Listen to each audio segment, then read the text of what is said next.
వారి ఈ రాష్ట్రాలను రాష్ట్రాలుగానే మిగల్చండి. ఇది ఏంటంటే మన మనవి. సత్యనారాయణ గారు చాలా థ్యాంక్స్. ప్రభుత్వం మీద ఎంత భారం ఉందో, ప్రభుత్వం యొక్క రెస్పాన్సిబిలిటీ ఏమిటో,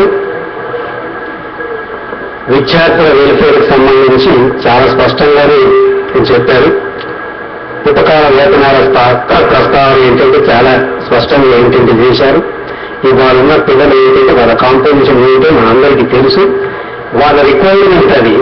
వీటన్నిటితో పాటు ఇవాళ భాష నేర్చుకోవడం ఎక్కడో స్కూళ్ళలో, కానీ ఇవాళ యూనివర్సిటీలో పిల్లలకి ఒక పోస్ట్ గ్రాడ్యుయేట్ చేసిన స్టూడెంట్స్కి భాష నేర్పాల్సిన అవసరం ఏంటంటే వాళ్ళు ఏర్పడుతుంది. ఎందుకంటే ఇంగ్లీష్, ఆ ఇంగ్లీష్లో ఏదైతే తాళం లేకుండా నువ్వు ఇంటర్నేషనల్ ఇన్స్టిట్యూషన్స్తో పోటీ పడమంటే వాళ్ళు పోటీ పడలేరు.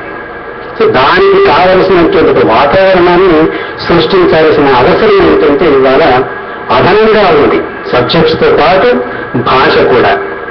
లేకపోతే ఏంటంటే భాష లేకపోతే సబ్జెక్ట్ కూడా ఏంటంటే లేదు.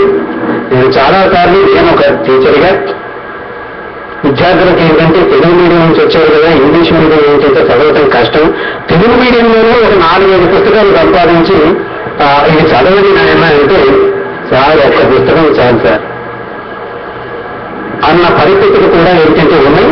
వాటిలో కూడా ఏంటంటే విద్యార్థులు బయటపడాల్సినటువంటి అవసరం ఏంటంటే ఉన్నది. వాళ్ళ వెల్ఫేర్ ఏంటంటే అందులోనే ఏంటంటే ఉంది. సో సమాజం విద్య పట్ల ఏంటంటే ఒక చైతన్యాన్ని కలిగింది. హ్యూమన్ రిసోర్స్ డెవలప్మెంట్ అనేది ఎట్లా జరగాలో చెబుతూ టాలెంట్ గురించిన ప్రత్యేకమైన ప్రస్తావన చేశారు. తర్వాత యూనివర్సిటీస్లో ఇవాళ డబ్బు ఏంటంటే ప్రాధాన్యం అనేది ఒకటి వచ్చింది. రిక్రూట్మెంట్ వాటిల్లో ఒక చర్చ పౌర సమాజంలో జరుగుతుంది.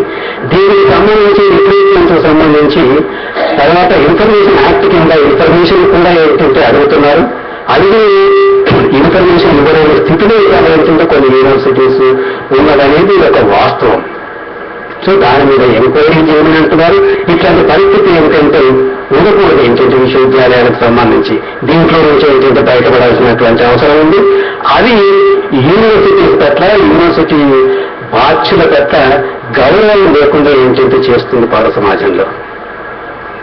వాటికి ఉన్న గౌరవాన్ని ఏంటంటే పొందాల్సిన అవసరం ఏంటంటే ఇవాళ చాలా తప్పనిసరిగా ఏంటంటే ఉన్నది.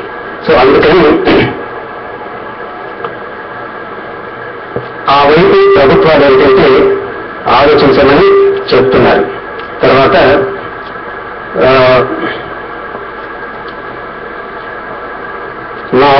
I request professor Pandya Bukhya. ఆయన టాపిక్ ఏంటి అంటే ముందే చెప్పాను, డిస్క్రిమినేషన్ అంటే సోషల్ డిస్క్రిమినేషన్ ఏంటంటే హైయర్ ఎడ్యుకేషన్లో ఎట్లా ఉన్నది. సో దాని గురించిన విషయాలు ఏంటంటే తను ప్రస్తావిస్తారు. పాండ్యా.